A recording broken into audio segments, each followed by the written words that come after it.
warm welcome to Disky Talk with Liolo. If you're tuning in for the very first time, I do ask that you please subscribe and hit that notification bell. If you've been a part of this journey, I hope you thoroughly enjoy this episode. So, on today's special episode, I'm joined by a special man who goes by the name of Paul. How are you doing?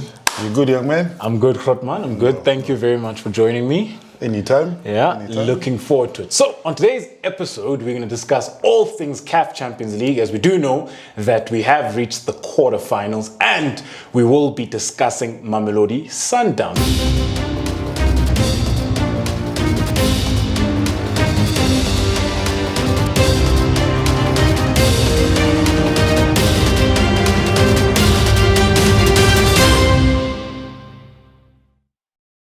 Grootman, let's kick it off. What then do you make of the progress that South African teams have made in the recent years with regards to CAF Champions League football? I think it's very interesting in the fact that, and we would thank the Ghost for making sure that now the number of teams that are there have gone up, and now you've got two teams that are playing in the Champions League, and those who made us qualify are now playing in the Confederation Cup. But it's progress that's been made. Now we've got to get to the knockout stages. Now you've got to be able to say we are constant players when you get to quarterfinals, semi-finals, and move on to finals. Because now we've got Sundowns that we know they almost have a permanent, it's like at the UN, you have permanent members of the UN. That's like Sundowns, which is there. But now you want to be able to say, are we getting in the right phases? Because we want to move beyond just being participant. Amazulu has done well to get to where they are with the resources that they had in terms of, from a player perspective, they've done well. It would have been ideal to have two teams that get there and are able to say, let's move forward and fly the South African flag high. So I like the fact that you touched on Amazulu, and we did see that they got to the group stages, but they fell short. Kaizer Chiefs last season, they did manage to get to the final. So what would you then say is the stumbling block when you look at that? And I also then want you to factor in the local front with regards to balancing the two. And there's when we banter and we talk about everything, everybody will say, Sundowns is buying everybody. This is what buying everybody gets you. Because at any given time, it's not just about the numbers of saying I've got a squad of 35 players. It's a 35 quality players. Are you able to then, at any given, let's take Sundowns. Sundowns go, Libusa's dropped, Mandela comes in. You playing against Al Ahly in the Champions League. You've been asked to step in. Are you going to bring the quality, or does it mean when who's supposed to be your first 11 is out, then the quality drops to those guys that are there? So Amazulu did well in terms of the league that qualified them for that. But in terms of the reinforcement, I did a tweet and I said they're paying their school fees because you've bought players, but is it the quality that you need? I mean, I remember when they signed players, and Benny's face said, yeah, I see you've signed. If ever there was a person who was not interested in that signing, that's Benny. Because as a coach, and it's one of those things that you've got to have administration and the technical team that have got that gel. And if you look at it over the years, that's happened. You've had good administrators like Jose Ferreira partnered with Kevin Hunt. The players that they've gone and gotten, it's not like you're buying a player that the coach doesn't know what to do with. You're buying a player that the coach is saying, I need this type of a player that's going to fit into the system. Whereas Amazulu got the players, it's not the players that the coach wanted, but their quality was not coming forth to be able to take them forward. So when you're then coming against the Rajas, you are now going, I'm short on quality because I don't have one player. Whereas if you look at Sundowns, whoever comes in at any given time, they can change formation. I remember when they played against Al Ahly, I saw the 11, I'm going, I see Morena there and I see Modau there, where are they playing? And then you see Domingo there and you're going, and that's what quality does. Quality allows you to be able to still be expensive regardless of whoever's on the field at any given time. Anybody can be able to be there. And for me, that best duo in the middle in terms of the double pivot is starting to play now. Yeah. I'd love to see George and Jali in the semi-final and finals because that partnership for me but George hasn't been playing. But when he comes on, does it mean quality goes down? No. So that's what Amazulu are lacking to say, you've had your first 11 that actually did well, but did you reinforce it with quality? And that's where the administration block needs to have some soccer knowledge of knowing who to get and how to get, and the technical team knowing that we can trust the administration to be able to get the right players as per the requirements. And that's what I felt Amazulu lacked on their side. So they're still paying school fees. It's a new ownership. It's a team that hasn't been consistently there. So to say, how now it's to say, in the next coming season with the new, is he a coach or is he standing coach? You see, those are the things that, because now you're going to need to say, we're planning for the next season. They need to be able to get to a point where they qualify. When they qualify, do you have the quality of players that you need? Do you have the quality of the technical team that you need?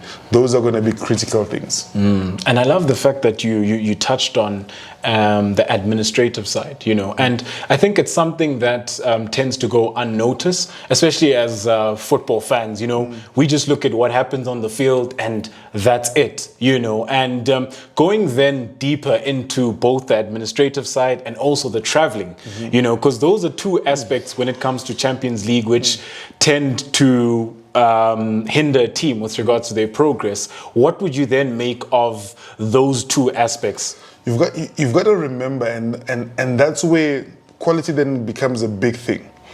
Let's say Amazulu played Raja. Yeah. You don't have a direct flight to Raja. So you've got to leave the continent, go via Dubai, whichever flight you're using, then come back. Or via Ethiopia. But that's got some 6 to 8 hours layover. So it's literally could be a 24-hour trip just to get there. When you get there, well, Morocco, because the infrastructure is all good, you can be able to travel in buses, but you're now traveling to certain countries in Africa where you say, you get there, you still have to do another 4 or 5 hours bus trip. So you get there, you play. This is now, you're playing over the weekend, you come back, that's 48 hours just alone for traveling. Forget the factoring of the playing. Now you've got a team that's tired. You come back, and like Amazulu did, they then play Skukuni. Now you are a team that's based at sea level. Now you come in to play on altitude. You're using the same 11 or majority of the team that you played with in Raja, who are tired, haven't rested, haven't recuperated, and haven't acclimatized to anything. If I'm playing against you, I'm gonna, from the 70th minute, I'm gonna press you because I know that your body's tired, you haven't rested, and you are. But if you are like Sundowns, I mean, Sundowns yesterday made 10 changes to their team. Did it compromise the quality? No. I mean, the quality was still able to be what you need, because those guys know, if I am Kapinga and I'm trying to get into that first 11, this performance means much. Sereno is somebody who knows what it takes to be in the first team, in the first 11. So he wants to be there. I put a tweet and I said, if Mr. Hombele and Rulani come to you and say, son, we're arresting you, don't do it. It's a scam. Be sharp, coach. Because somebody who's there, how do you drop a Sereno after yesterday's performance? It's tough, eh? When Mandela came in, he was supposed to be a replacement for Libusa, but he came in and he did a stellar job. How do you drop him? So it becomes, you can now drop them because they've put their hand up. But that's a good thing that you've got. Amazulu didn't have that. And we saw when they played against Kukuni, look at the game. That's how they lost it, because those players are now tired. They are now exhausted. Champions League requires this. I mean, I remember there was a time we used to say Sundowns travels, rest and plays. No more training. Because you don't have that luxury of training. Because if you're going to be in the Champions League, and if you want a team that's ambitious, it means that you're playing in every competition and knockout stages. Sundowns are in the semi-final of Nedbank Cup. Sundowns are going to the quarterfinals of Champions League. Sundowns are in the running of the league. So by default, you're going to play more games than anybody else. For you to be competitive, quality of staff and personnel is important. The advanced team becomes important because they need to make sure you're at the right hotel, you're relaxing. You don't want to get there and you find yourself staying in the middle of Sunnyside because it means that you're not resting, you're hearing every single thing. So those are the things that the administration needs to know and be able to. The technical team needs to expand to just, it's the coach and his assistant. You need to have people who are looking at your team analysts that are looking at that. You're looking at advanced team members that are saying, we're staying in the right hotel, we're training in the right ground, and we're resting in the right facilities, and that's what you want to be able to have.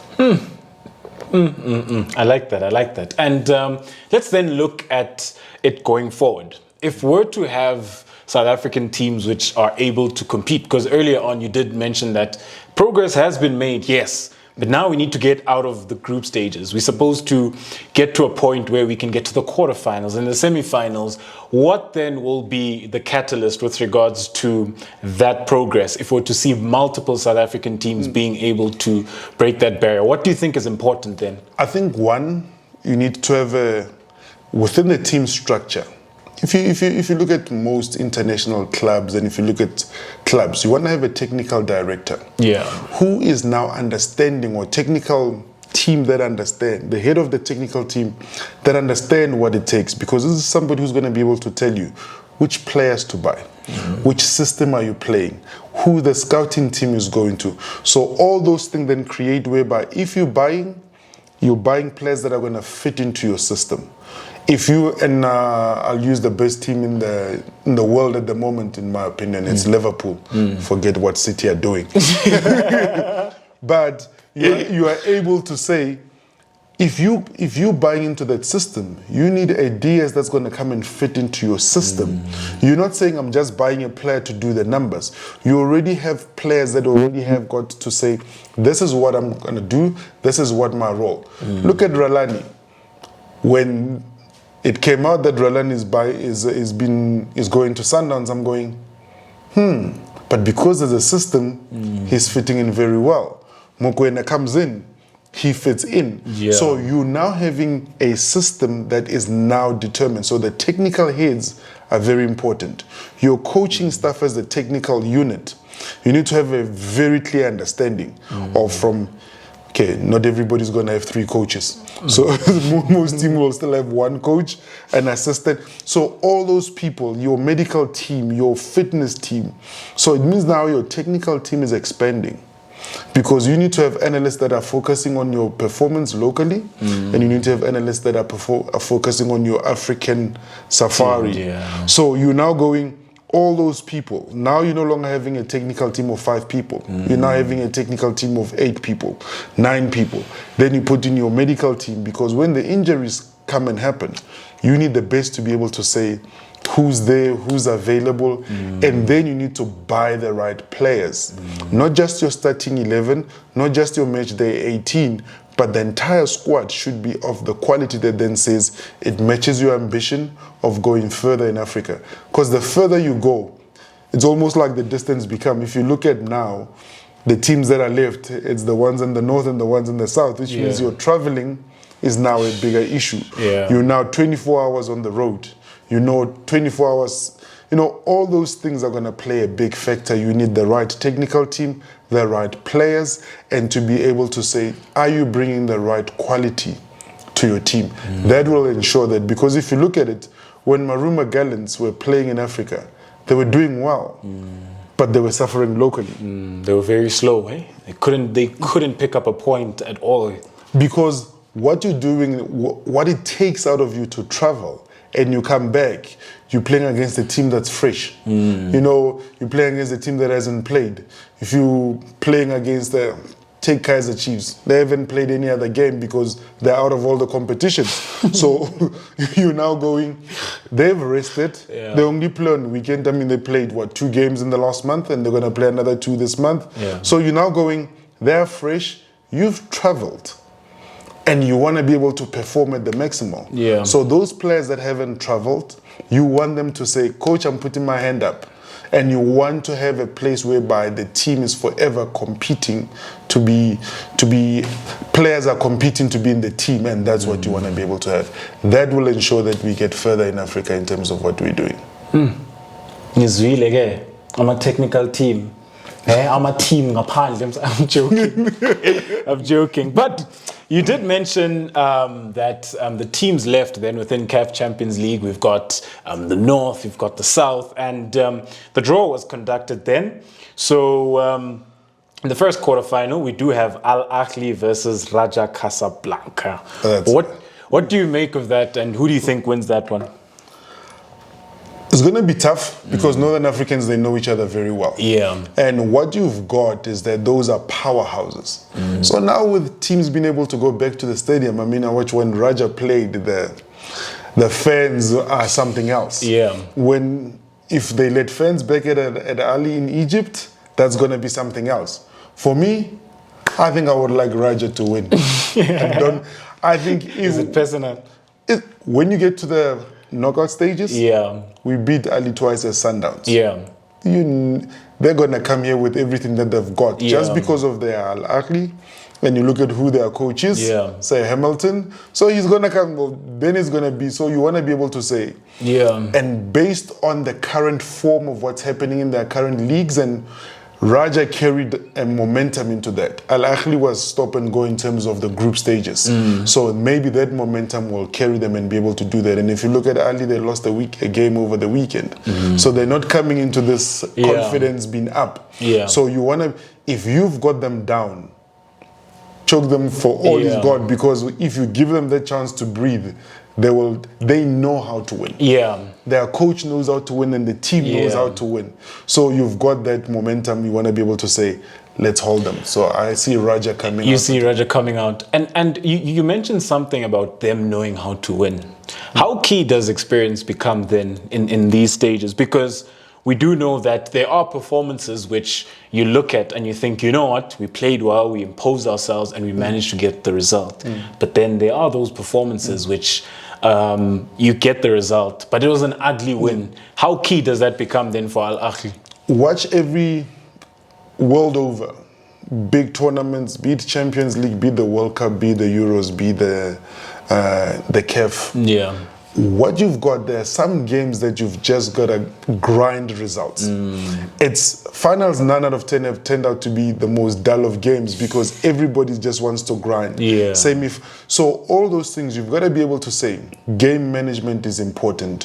Know when to do what. No, I'm playing away, so I'm taking a one goal lead, and I'm taking that into my home game. At a certain point, if I'm leading 2-0, do I really want to be still playing like I'm chasing goals? Because your opposition will know how to. I mean, if you look at it, yes, Chiefs qualified last season when they were playing THEMBA, but it was like the most kamikaze of games, both home and away. And these top teams are not going to do that. You're not going to beat an Al Ahly 3-4-0. You're not going to beat the Raja 3-4, no. You're not going to beat the Sundowns 3-4, no. They're going to say, some games are going to be about, we get to the 60th minute, we're leading, game management. That's when you will see the likes of Mtobi coming in. That's when you will see some players being withdrawn because we've done the mission and now we're keeping shape. So be prepared that some games is about grinding results. So that's what I see. Okay, so Raja for that one. And then we've got ES Setif versus ES Tunis, so that is Esperance, known as Esperance. What do you see there, considering how, traditionally strong Esperance have been and how good they've also been in recent years with CAF Champions League? They've been good, but it's been their reputation that we know of more than seeing them on the field. Because Esperance was known as that team that is flamboyant, they get to the finals, and they would always be giving Ali a tough time. But it seems they've now rejuvenated themselves. And that rejuvenation that's coming up, I think that's just going to get them above Setif. So Setif, because they've got the know-how, they've got, the club it's a great club in terms of where they come from. So I may see them just But it's not going to be by a ridiculous score. It's going to be by 1 goal, at max 2 goal margins that they're able to get through that. Yeah. And then moving on right along then. So that is the one pathway. So on that side, the winner of Al Ahly versus Raja Casablanca will play against the winner of ES Setif and Esperance. And with your prediction, we've got Raja coming up against Esperance on the other side. So let us go then to the other side. We'll start with Belouizdad versus Wydad. I think Wydad have ridden a wave for the longest of time. If you look at the Wydad that we saw last season, they were not the greatest, but they got there. And when they get there, it's not about pretty football. They know, and it's one of those where they will grind out results. Yeah. So I see Wydad winning this one and grinding out a result to be able to get to the next stage where they should be facing the mighty Mamelodi Sundowns. So I think then that is actually a great segue into the fourth and final quarterfinal then, which then we do have Petro De Luanda versus Mamelodi Sundowns. So with that, we are going to go into detail with regards to the 11 that you foresee with regards to Sundowns coming up into this one. But key to note then, just a little bit on Petro De Luanda. So this is a side then that have been doing very well then within Angolan football, and they do then line up in a 4-4-2 at times, a 4-2-3-1, and some of their key players then, they got their centre back at the back, they've got Pinto in the heart of midfield, Suarez. Off the right hand side they do have Marrera, who plays as a left, he's a left-footed player. Yeah, he likes to come on the inside, and then their captain, Alizao up front, who's very, very key and has experience as well. So when you have a look at those 4 key players, what then do you make of them coming up into the encounter against Sundowns? I think one thing that I'll say to Sundowns supporters, to anybody that wishes Sundowns well. Yeah. Don't take them lightly. Yeah. Yes, they're an unknown quantity in terms of they haven't been in these stages in terms of the Champions League. Yeah. But momentum that they're bringing, they've been doing quite well in their own league. Yeah. And this is a team that we've seen that in the COSAFA regions, they're going to be a blockbuster of a team. If you look at their well-resourced team and they're able to hold their own. So when you're looking at this, it's not big travel that's required. Yeah. It's a quick, I think it's you get one flight there Thursday that goes directly to Angola.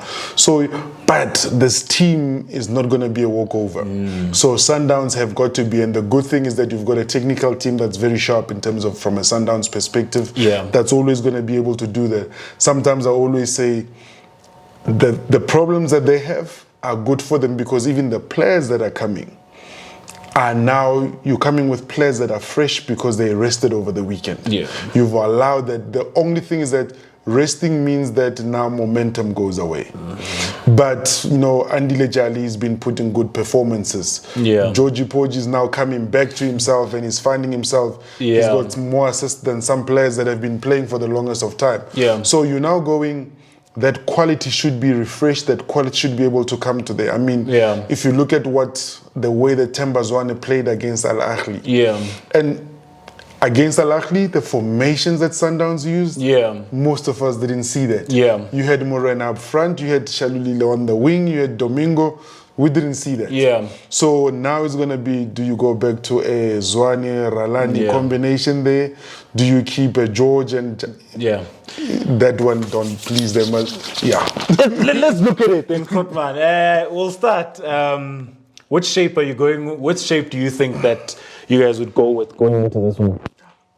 So, even with being at the keeper side, Kennedy's done well. You drop him on what basis? You can't say he's not experienced. This is a goalkeeper that's won the CAF with his country. He's been around, he's got experience. When we played against Al Ahly, Dennis was out, he came and he stepped up. So he's done well. So for me, Kennedy would start. Yes. Okay. So I do know that it is normally a back four.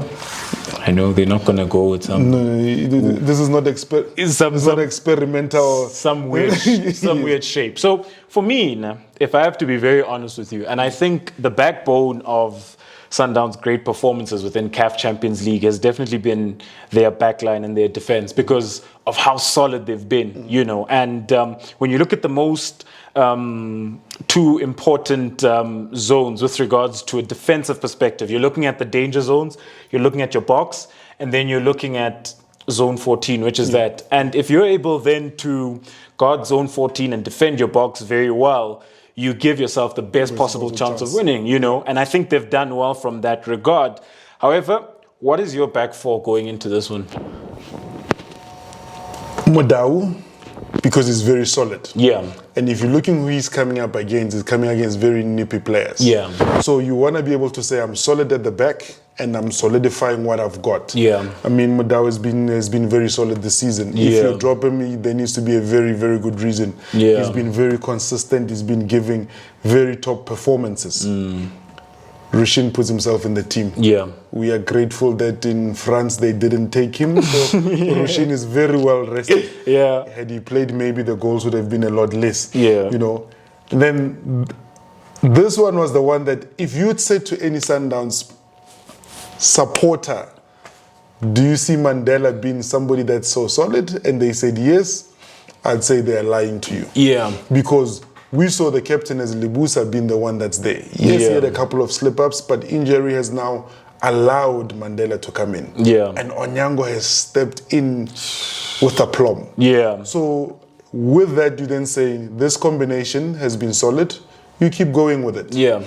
And then Lyle picks himself in terms of consistency. He's been able to be there and he's been able to give you a lot in terms of moving forward. Yeah. And being able to say, should there be any free kicks out there, he's a dead ball specialist of note. So that's how I would line up at the back four. And you know what I like about this back four?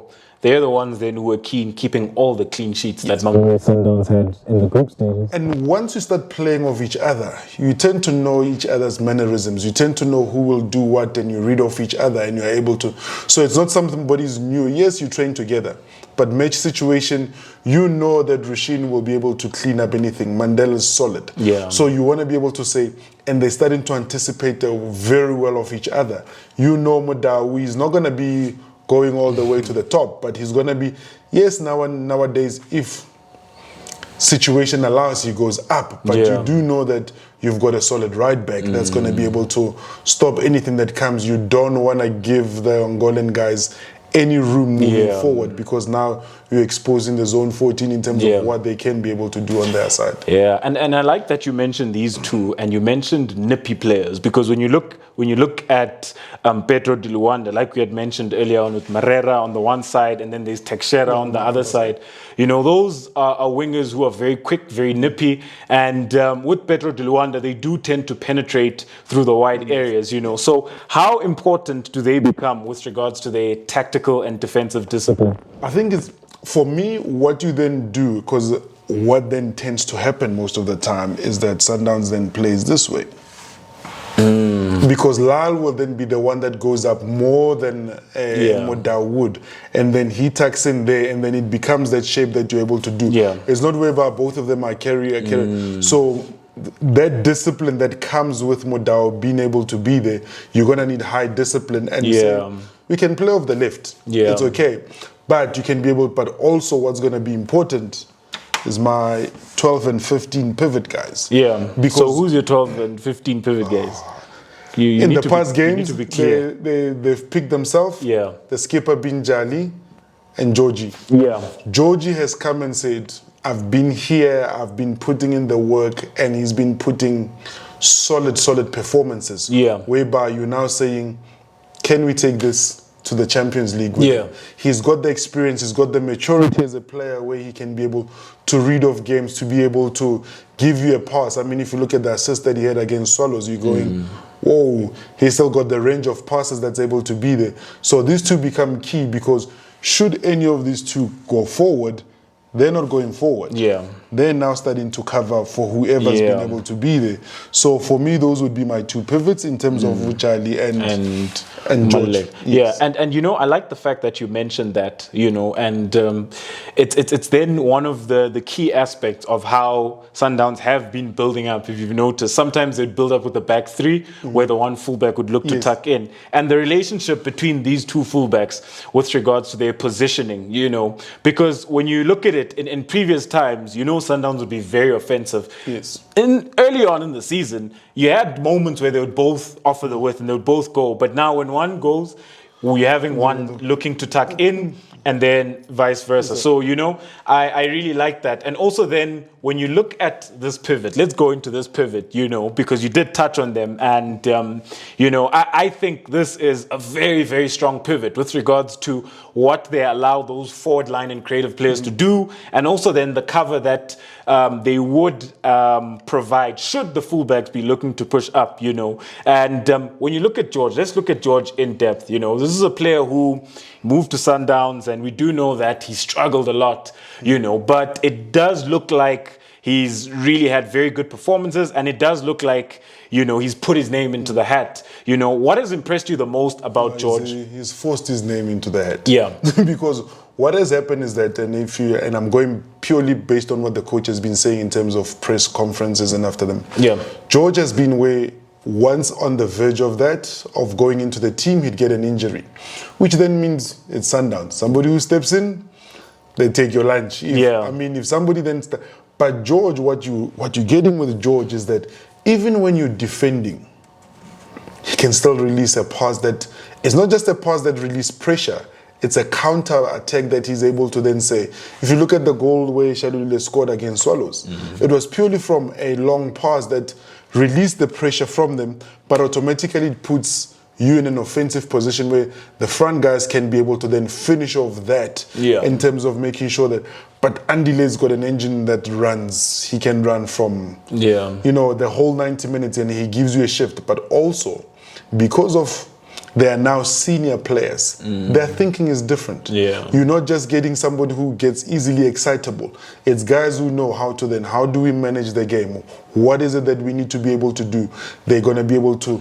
Communication is going to be key in terms of... And the experience is going to be key in terms of making sure from a defensive unit, we're very solid. But in terms of from an offensive unit, they still give you a lot. George can give you a pass that just... So that's what I like about these two, being able to do that. Yeah, so just to touch on then, there is Utebogo Mokoena as well there. We have seen Mbowe also make a return.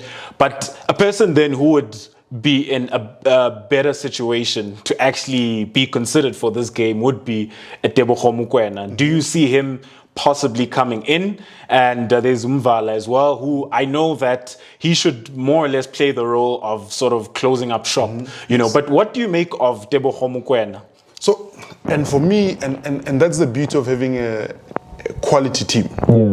Should any of this on a day...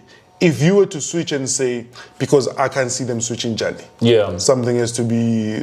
He better wake up with a stomach bug that he can't go to the stadium. That's the only reason why he can't be.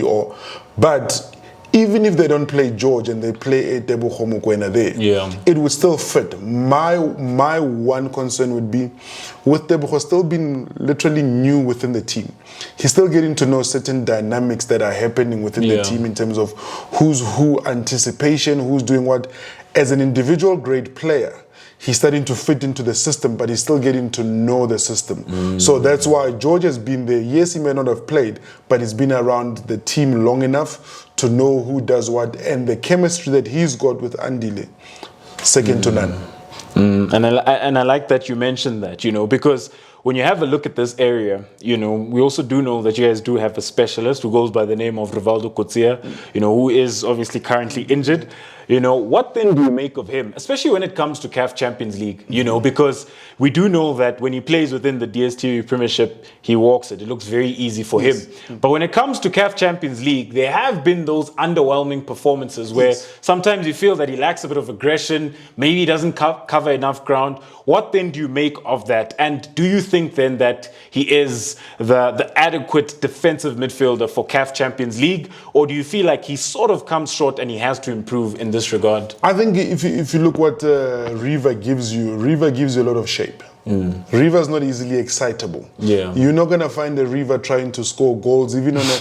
Yes, I think he's only got one goal at Sundowns, purely because he knows what his position, that positional intelligence that he's got, that positional play that he learned from Ajax, that's been very solid. But the one thing that sometimes you wish you could have is that aggression of being able to be decisive in his tackles, being able to get aggressive against the opposition and be able to say, enforce himself so that you know that he's the enforcer. If he can just get that, then Riva's untouchable. But what he gives you, Riva will always give you shape. You know that he's always going to be there to break down any attacks. His anticipation of opposition play, solid. You can't, second to none. What he's now got to be able to say is be aggressive against the opposition, but also when you've got the ball, be crisp in your passes, in your distribution. And once he does that, second to none. But also what that does for Sundowns, and this is the one thing that when you have a team, if you look into the future next season, because you've always got to remember next season is that the season is going to start a lot quicker because there's a World Cup at the end of the year. So now the league would have played, even though there hasn't been an announcement, but you know the league would have been played. And that's why you need the quality benches and the quality team that's going to be able to say to you, we're going to be able to carry you. Because at the time that we're getting into now, it's critical phases whereby you're in the quarterfinal, semi-final of every single cup competition. You're in the running for the league. The team cannot afford to slip. That's why the quality that comes in needs to be on par with those that are on the field. So,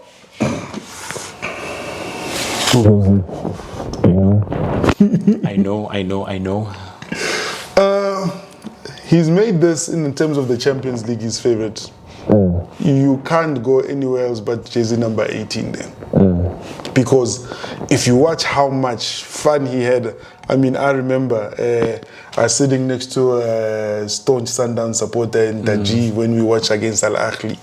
I mean, Mshishi was dancing. Mshishi, and may Jack's soul rest in peace. Mshishi is the drum of this team. Mshishi makes this team tick. If you have Mshishi on a good day, you can't go wrong. You can't. Mshishi is Mshishi. So he picks himself, according to me. Because what he's able to do, the understanding that they've got here, this triangle that's here, it's very important, because you've also got to know when is it that you're playing through Mshishi, or when is it that you're playing out with the other guys in front of him. And that is important, because that's where the experience then comes in. Then, because you're not trying to push everything through to him, but you know that he is there to be able to be the beat. But these two also, and that chemistry, for me, that chemistry is important.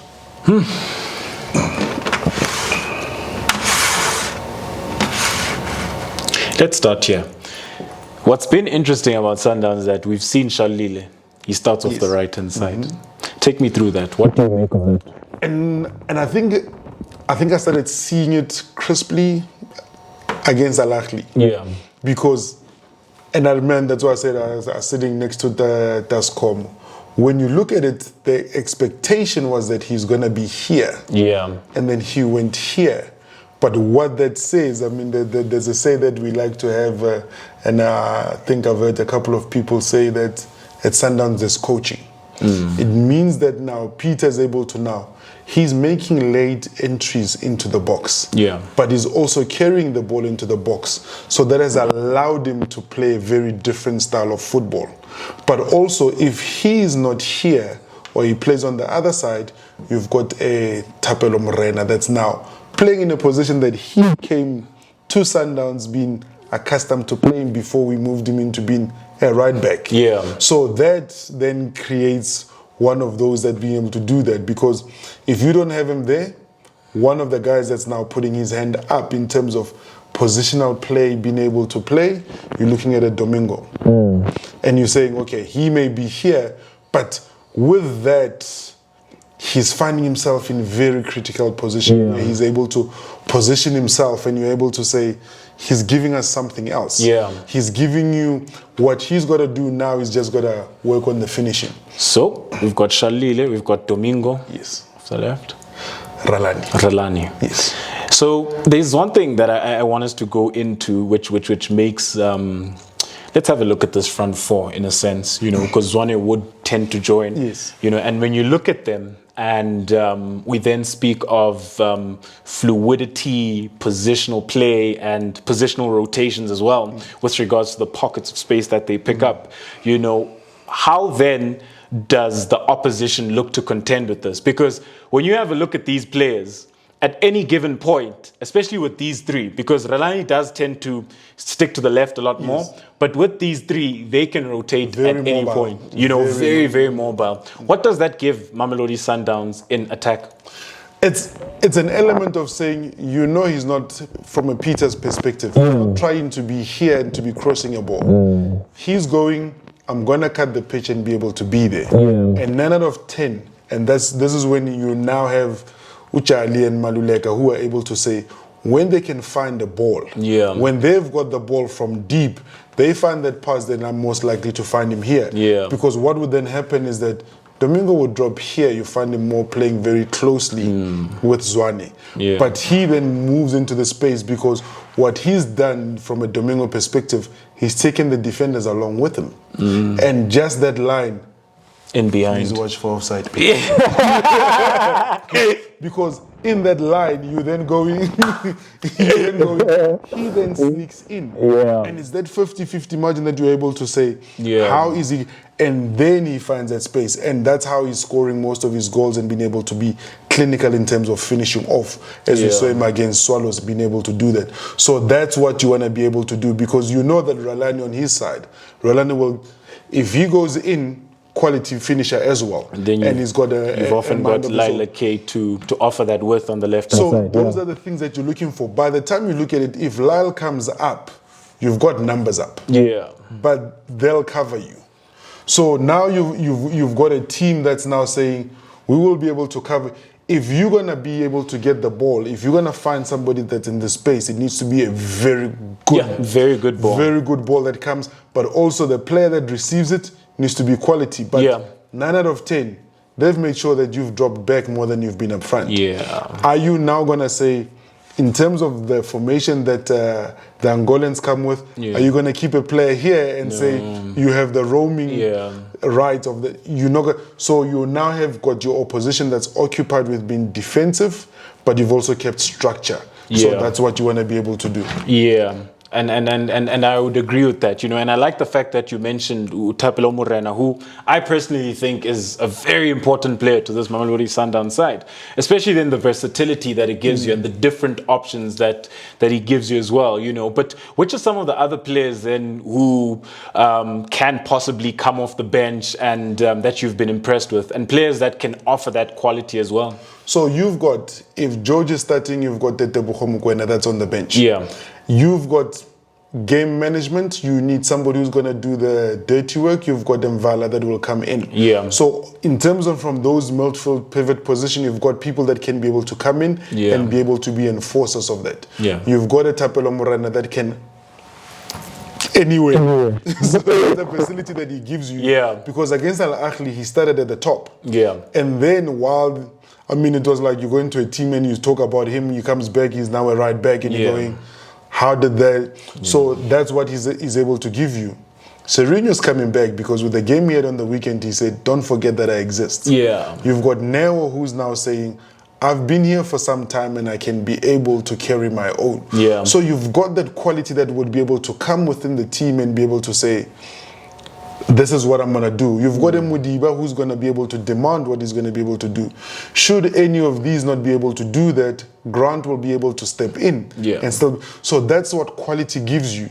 You've got to be able to say, should anything go wrong or something is amiss on the day. Yeah. You've got players that are impactful, that besides for your Neo that hasn't played much in terms of continental football with his previous club.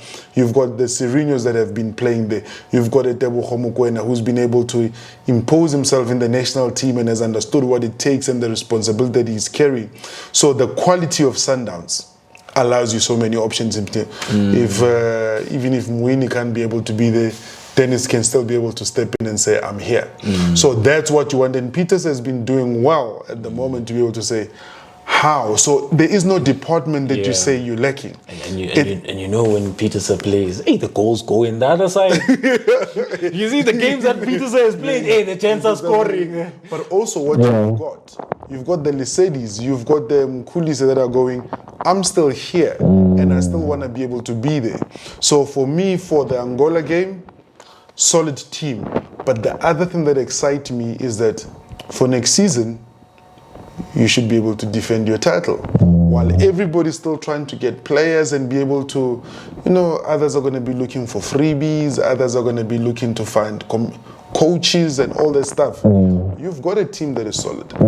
You've got a team that can carry you for the next 2 to 3 seasons. And that is very good. I mean, you're looking at it and you're going, this is a team that's going to be in this group stages of CAF. This is a team because there's confidence that's growing with these youngsters. Not necessarily youngsters, but you in the team.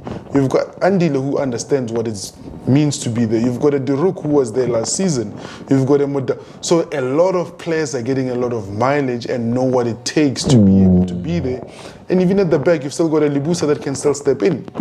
So you've got a Grant, you've got a Libusa, you've got people that can be able to step in and be able to stabilize whatever is happening, but also give you the mindset that you want to be able to move forward and understand the Sundown system.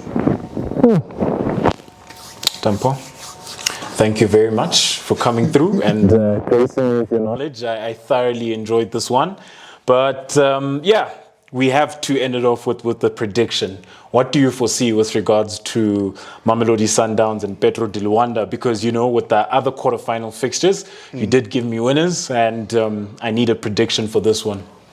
Over the weekend, we'll come away with a slender 1-0 in Luanda and finishes off in South Africa with a 2-0 win. So I foresee the team doing well. And because this is the team that's now preparing themselves to go into the semi-finals. But also here at home, this is the team that's going to ensure that there's a guard of honor at Soccer City when we go and play there. With those who smuggle players or don't know what to do with players. So, yeah.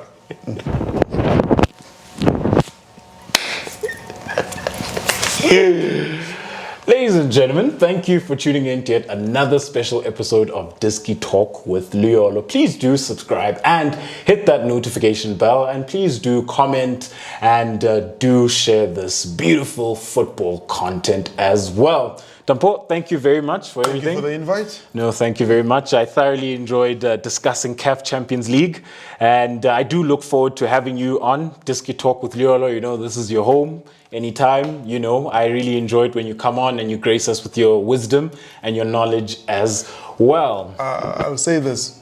There's a couple of people I won't mention Siasanga going to watch Sundowns play. If you want to see quality football, please come and join us because that's a quality team that will give you something else. Maybe it may help you inspire other teams.